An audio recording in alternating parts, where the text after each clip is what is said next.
É um prazer poder estar com vocês. Eu que agradeço. Eu agradeço o convite, a delícia de poder estar com vocês.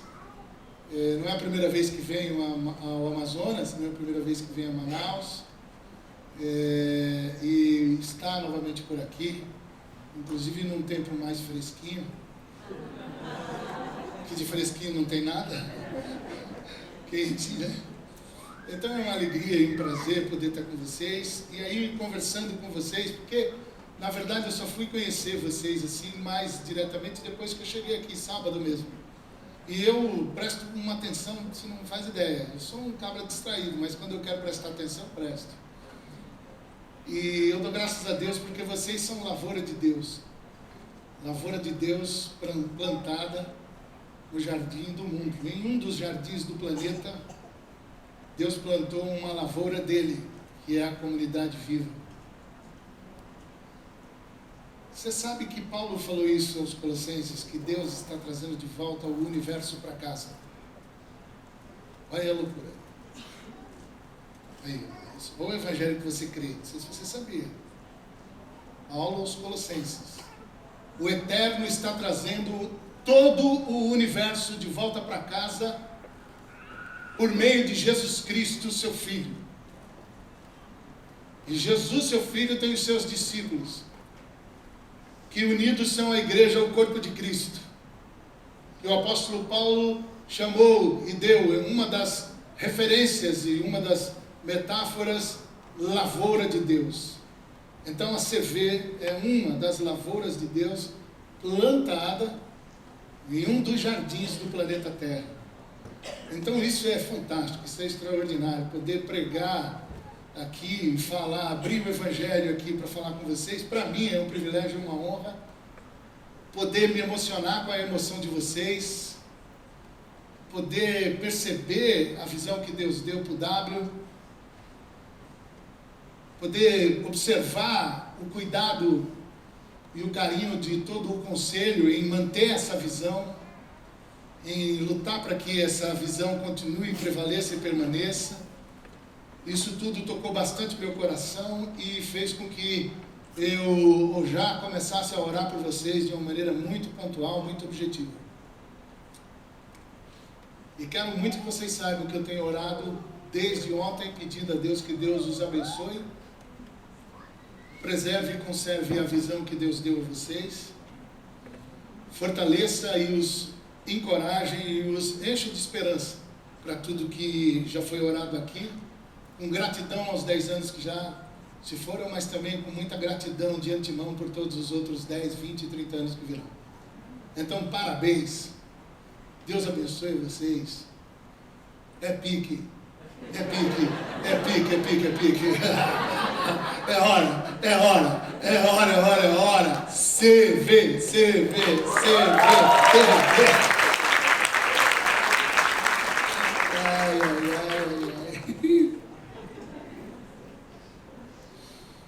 Se você puder ir até Atos 11, eu agradeço. Você sabe que esse texto aqui é um texto que tem tudo a ver com o aniversário de igreja no momento em que vivemos. Em tempos de polarizações, nós vivemos tempos e momentos de polarizações terríveis no país, dentro das nossas igrejas, dentro das nossas comunidades e dentro das nossas famílias. Por meio do WhatsApp e das fake news,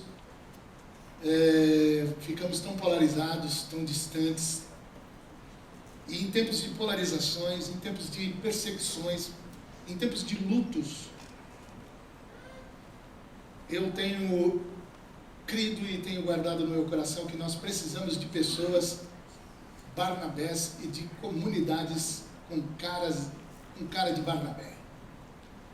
E é isso que eu queria convidar você em Atos 11, versículo de 19 a 30. Nunca duvide dos autores bíblicos e nem dos evangelistas, e muito menos de Lucas.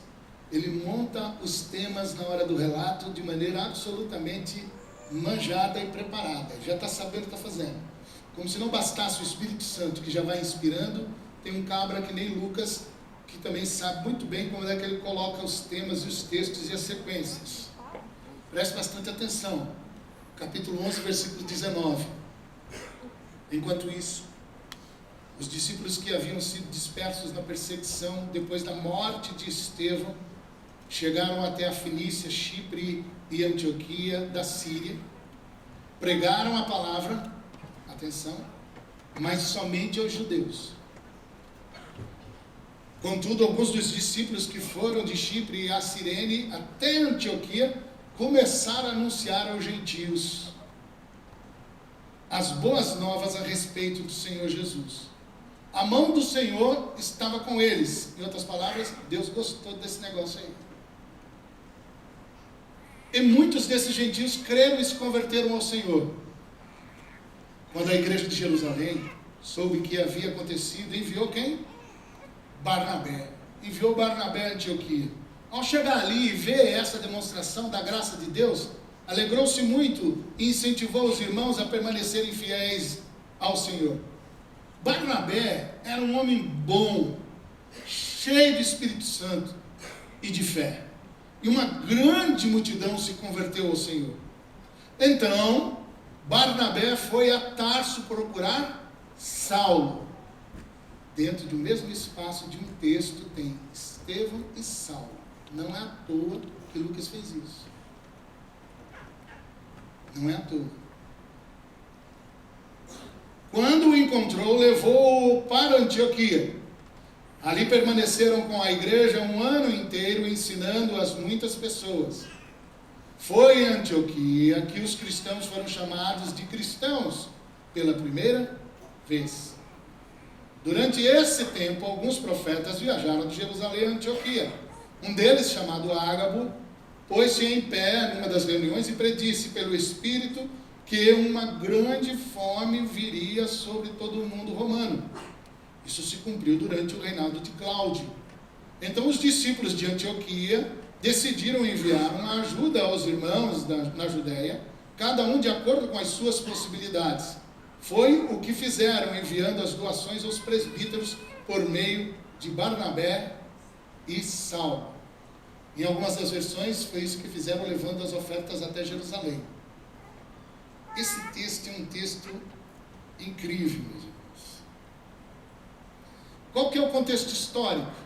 Atos dos Apóstolos começa com um exclusivismo religioso dos terrivelmente judeus, que ali estavam mantendo a sua religião como a única verdadeira, em resistência a um grupo que agora insiste em dizer que um defunto está vivo. E esse exclusivismo tinha alguns homens zelosos da lei, que era um grupo dentro daqueles que seguiam a lei, que faziam parte do partido dos zelosos, os caras que eram zelosos, o zelo pela lei. E esse exclusivismo foi tão terrível porque esse exclusivismo foi juntando-se ao poder e ao governo daquela época. Evidentemente que essas coisas só aconteceram no passado. Começaram então a perseguir todos os outros que eram diferentes. E principalmente essa nova seita do Jesus Nazareno, que surgia de uma maneira assustadora, que crescia de uma maneira assustadora, que cativava o coração das pessoas de uma maneira assustadora. Que eles eram gente boa demais, e todo mundo gostava de ficar com essa gente, mas isso atrapalhava a religião oficial e o exclusivismo religioso.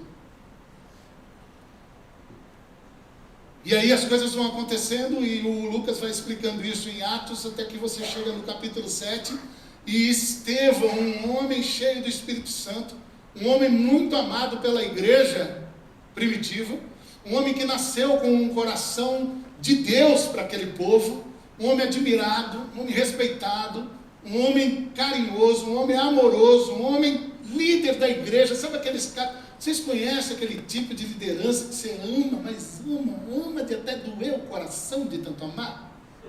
Pois é, Estevão era um cabra desse. Estevão era um cabra desse. E em Atos 7, 6, 7, 8, depois tem Pedro numa situação estranhíssima, porque ele ainda com resquício dessa espiritualidade tacanha e exclusivista, ele vai ter um problema. Já deveria ter aprendido com o que tinha acontecido com Estevão, que tinha sido apedrejado, mas ainda assim Lucas faz questão de registrar no capítulo 8, Pedro, um problema muito sério. Problema de Pedro, Deus foi o grande problema de Pedro, no capítulo 8. Por quê? Por causa de um homem que era gentil e que buscava Deus.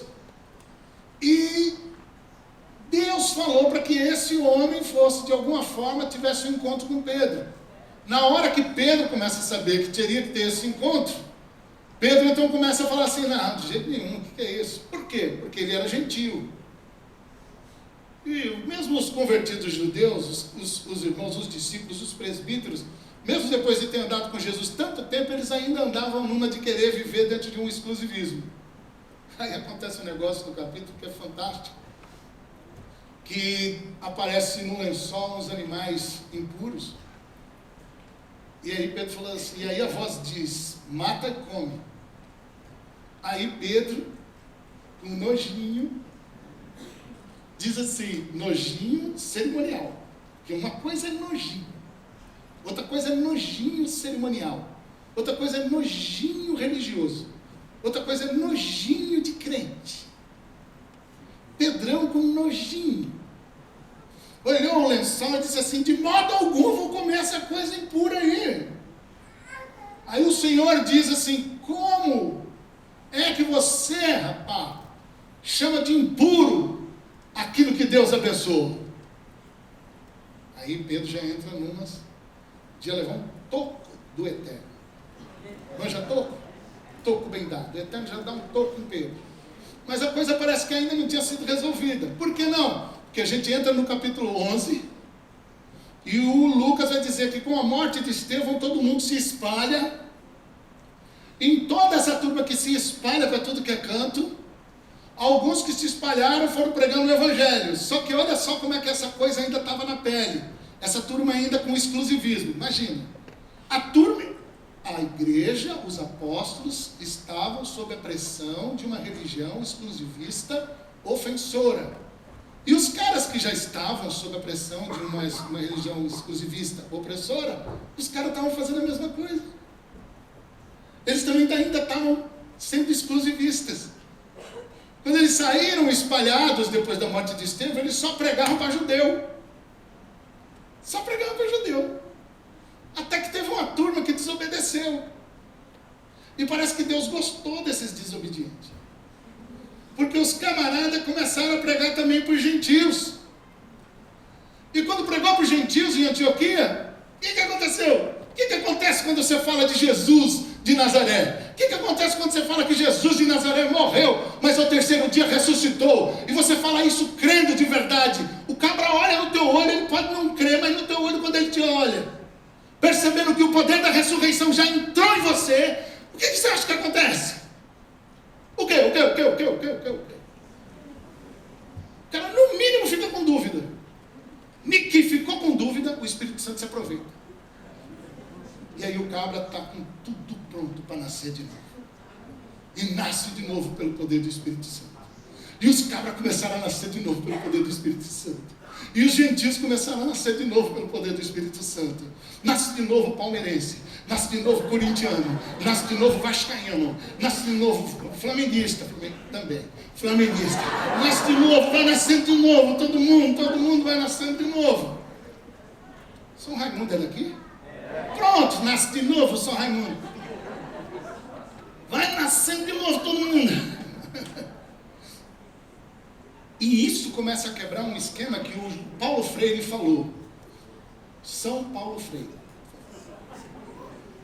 De que o sonho do opressor, do oprimido, infelizmente, o sonho do oprimido é se transformar em um opressor. E por mais que a igreja cristã no começo fosse oprimida, daqui a pouco ela estava começando a ser exclusivista de novo. Por isso que o Espírito Santo o tempo todo vai usando as pessoas. E uma das pessoas que o Espírito Santo usou foi um caba chamado Barnabé. Veja que maravilha. Barnabé. E aqui, você percebe que Barnabé passa a ser uma inspiração pessoal, mas uma inspiração comunitária. Eu creio, meus irmãos, que nós precisamos de igrejas com cara de Barnabé, com jeito do Barnabé, com jeitão do Barnabé. Nossas igrejas estão cheias de pessoas vazias, cheias de consumidores de produtos espirituais. E nós ficamos fazendo um trabalho lascado para poder atender as pessoas que são consumidores e consumidoras de produtos espirituais. Se não tem aquela musiquinha, se não tem aquele pregador, se não tem aquele jeitão, ele muda de loja. São consumidores e consumidoras de produtos espirituais. As nossas igrejas estão cheias. É por isso que muitas das igrejas, as igrejas têm cara de rodoviária. Sempre cheia, mas sempre com jeito mudando. Vai para cá, vai para cá, vai para cá. É um negócio doido. Mas nós precisamos de igrejas com cara de Barnabé. Igrejas cheias de Barnabés. Ou Barnabés, cheios de Barnabés, com cara de Barnabé. A Bíblia diz, e Lucas fala que esse Barnabé era gente boa, cheio de gente boa. Hoje em dia, como está difícil encontrar gente crente, gente boa. Na verdade, parece que os crentes tiveram uma possessão de chatice. Ficaram possuídos de uma chatice que nem só Deus aguenta, porque Deus é cheio de misericórdia. Só Deus, você sabe como é que é Deus, né? Jonas sabe bem o que é Deus. São pessoas, gente boa. O que é gente boa? Não são ensimesmadas. Não são pessoas ensimesmadas. A bondade dessa gente não cabe em si. De Javaniá. A bondade não cabe em si. São de si e nunca para si. Gente boa é assim. E gente boa não tem nada a ver com aquela lógica dos cidadãos de bem que se transformaram naqueles caras lá que eram tudo bem, tipo parente da Ku Klux Klan nos Estados Unidos. Tem nada a ver com esse tipo de cidadão de bem. Essa gente que vive o bem para si, excluindo o outro. Ou vive o seu céu em cima do inferno do outro. Não é esse tipo de gente do bem, não. Eu estou falando de gente boa. Gente de sangue bom. Gente que não precisa estar com nenhuma, não precisa estar com a Bíblia na cabeça para poder o cara olhar e falar assim, esse aí é cabra bom, essa mulher é gente boa, esse homem é gente boa, esse cara é gente boa, sangue bom, quer ficar perto dessa pessoa. Nós precisamos de igrejas cheias de pessoas boas. Mas a turma que curte um reteté, presta atenção nessa aqui. Manja reteté? Manto, manja manto, curto, né? Chegado, parece que é ali. Obrigado, já cheguei aqui, já observei. Já saquei que quem é de manto, quem é de manto.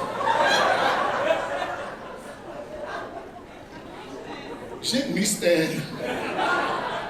Um mistério que revela rápido. Pessoas boas, como Barnabé, mas Barnabé é um homem cheio do Espírito Santo. Nós precisamos de gente na igreja cheia do Espírito Santo. Nós precisamos da nossa igreja, mesmo que tenha dois, mas que sejam cheios do Espírito Santo de Deus. Barnabé era assim. É esse tipo de gente que precisa frequentar e estar nas nossas igrejas. Nós vamos clamar a Deus, Senhor, faz da gente um povo cheio do Espírito Santo. Gente cheia de certeza na esperança. Gente que consegue provar o que não vê. Pessoas que creem que Deus se agrada delas. E por se agradar, Ele dá um presentão para essas pessoas. Que qual é? Se revelando a elas.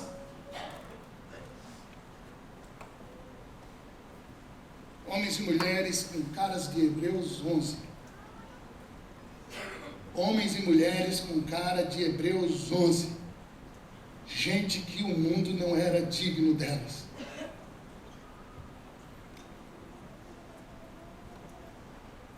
O que temos? Um Saulo, que concordou com a morte de Estevão,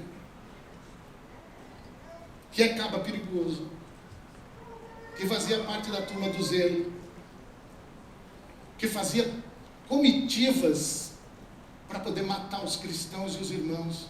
Nós temos um Saulo, esse Saulo aí. O que é que Barnabé vê? Um apóstolo Paulo. Todo mundo vê um Saulo. Barnabé vê o quê? Um apóstolo. O que temos? Uma pequena comunidade de novos convertidos não judeus. Aqui. O que temos? Uma pequena comunidade de novos convertidos não. O que é que Barnabé vê? Uma igreja viva, cheia de cristãos, com uma diaconia generosa. Porque Barnabé não é só um homem bom. Barnabé não é só um homem cheio do Espírito Santo. Barnabé é um homem cheio de fé. Cheio de fé. Eu fico tão encantado com esse texto, sabe por quê, meus irmãos? Porque, indo para o final, porque o meu papo é reto e curto,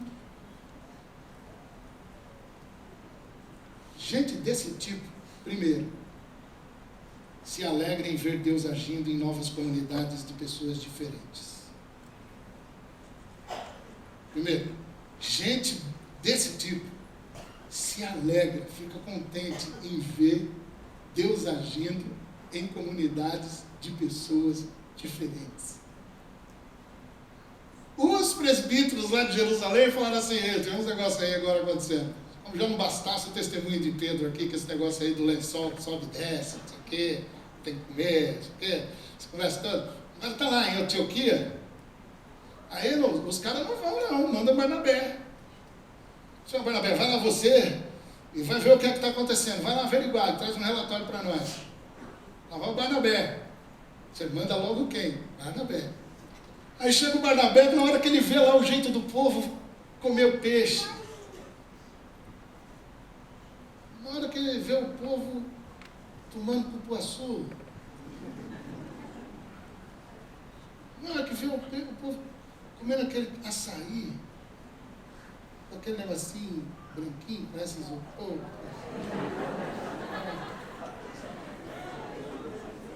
O Barnabé olha aquilo ali. Assim, meu, esses caras são crentes. E esses caras estão com a alegria do Espírito Santo aqui, ó. Tem até uns recaté lá. E disse, é uma alegria sincera do Barnabé. É uma alegria sincera, desintoxicada de invejas. Porque Barnabé já está curado da febre dos protagonismos e dos exclusivismos. É um cara que não está nem aí com o protagonismo, nem aí com o exclusivismo. Ele tem prazer de ver Deus atuando na vida das pessoas. Ver aquela igreja de Antioquia, o primeiro lugar onde eles foram chamados de cristãos. Em português, essa palavra cristão, ela não pega muito bem na tradução.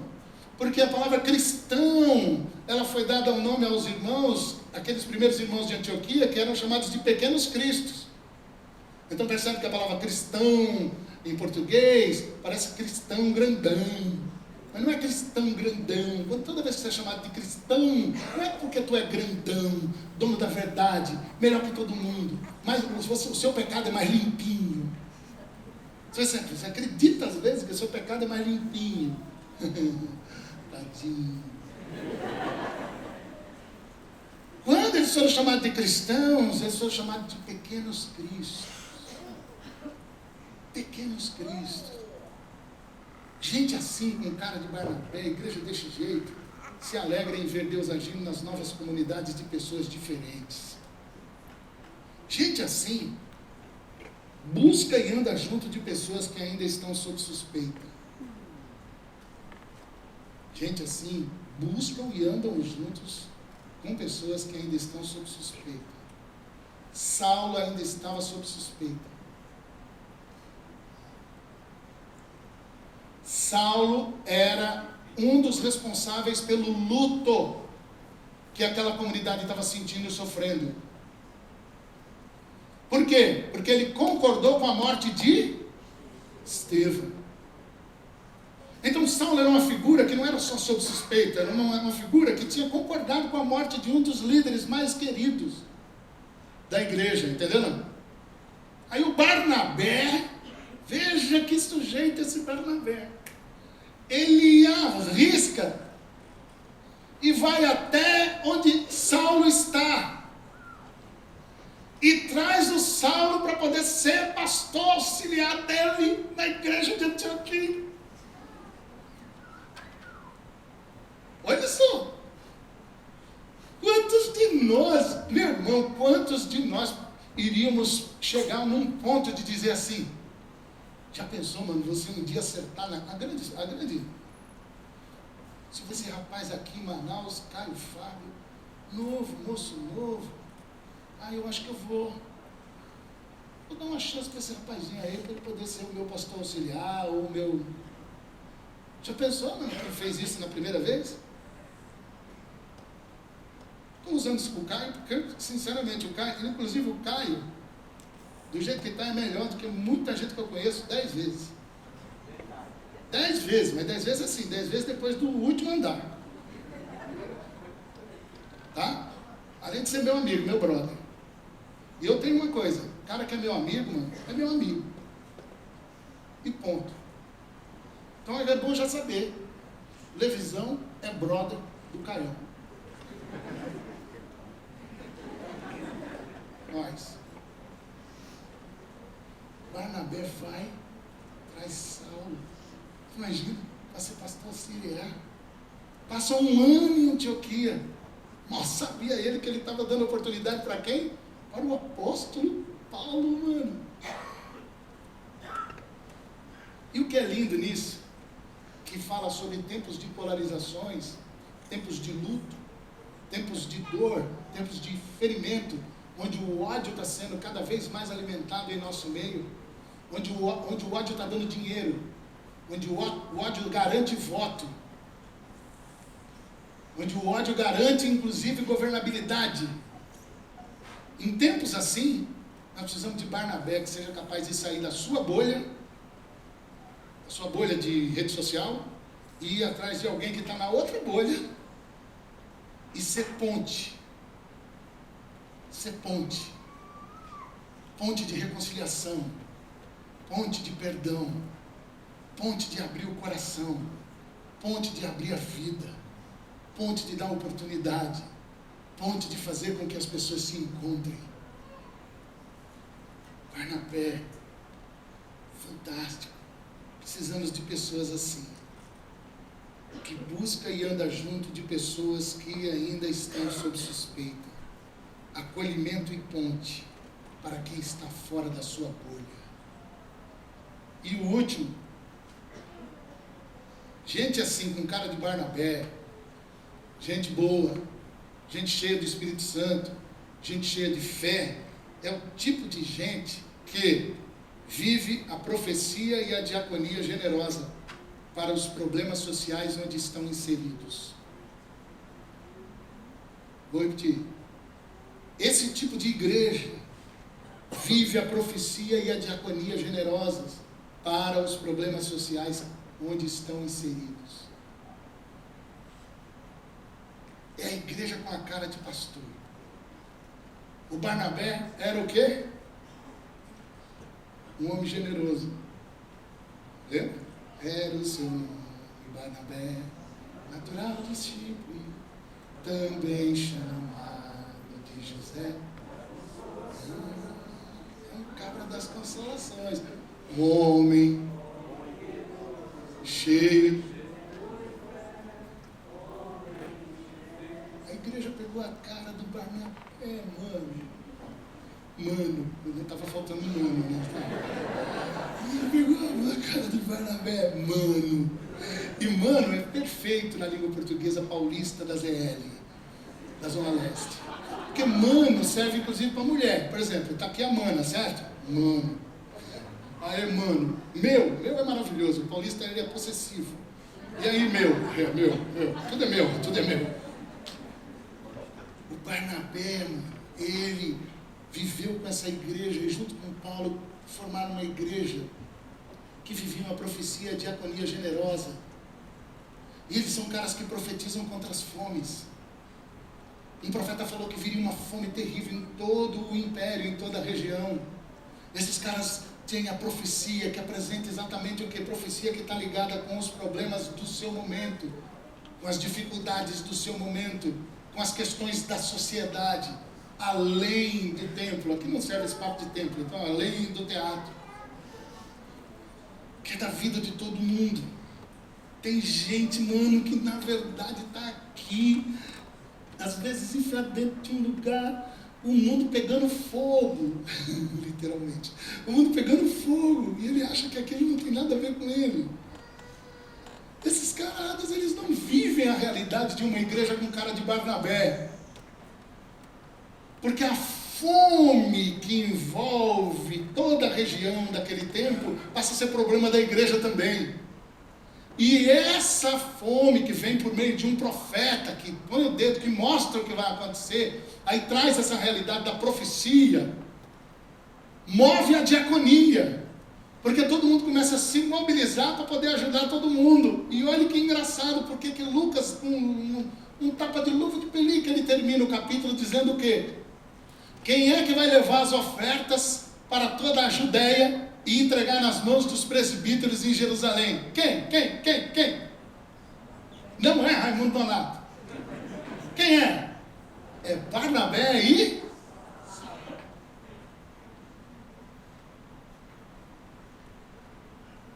E aí, a gente aprende com esses caras aqui, que profecia que não abraça a diaconia é só protesto.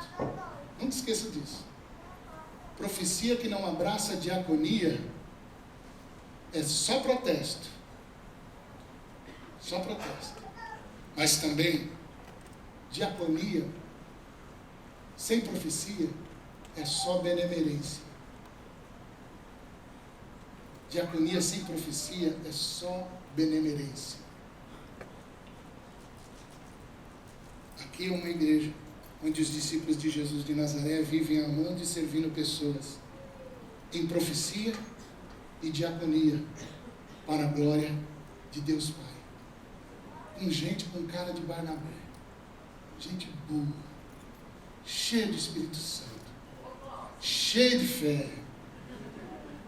Gente que, sabe, gente que está tocada. E quando a gente fala de gente cheia do Espírito Santo, eu até escrevi isso aqui, ó. Gente cheia do Espírito Santo é uma coisa mais linda. É gente frutífera. Úbere de amor e alegria. Fértil de paz e paciência. Generosa de amabilidade, bondade e fidelidade. Fecunda de mansidão e domínio próprio. São pessoas sem agrotóxicos, sem toxicidades. São pessoas cheias do Espírito Santo, cheias de fé. São pessoas que se mobilizam na contramão do que tudo está aí. São pessoas que trocaram o terrivelmente pelo amorosamente. e compreenderam o que é que significa isso, ainda que esteja nadando contra a correnteza. Porque eles são discípulos de Jesus de Nazaré. Eles aprenderam com Jesus, que marcou a história de 11 homens. Eu diria 12. E esses 12 marcaram a história de outros 12. E foi marcando a história de tanta gente. Que marcaram a história de um Barnabé. Que marcaram a história de um povo de Antioquia. Que foi marcando história, até chegar na lavoura de Deus, chamada CV, plantada em um dos jardins do mundo, para que o nome de Jesus seja glorificado. Porque Deus decidiu, antes da fundação do mundo, trazer o universo para casa, por meio de Jesus Cristo, seu Filho, e de todos aqueles que são discípulos e discípulas dele.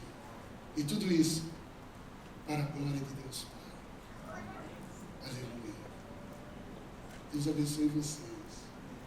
Muitos anos de vida, cheios de bondade, cheios do Espírito Santo, cheios de fé. Não vai ser fácil, porque gente assim apanha. Então é o seguinte, apanhe com alegria. Bem-vindo ao time, bem-vindo à turma. Se fosse fácil, estava errado. Se fosse fácil, estava errado. Se fosse fácil, estava errado. Que Deus livre vocês de coisas fáceis. Em nome de Jesus. Amém.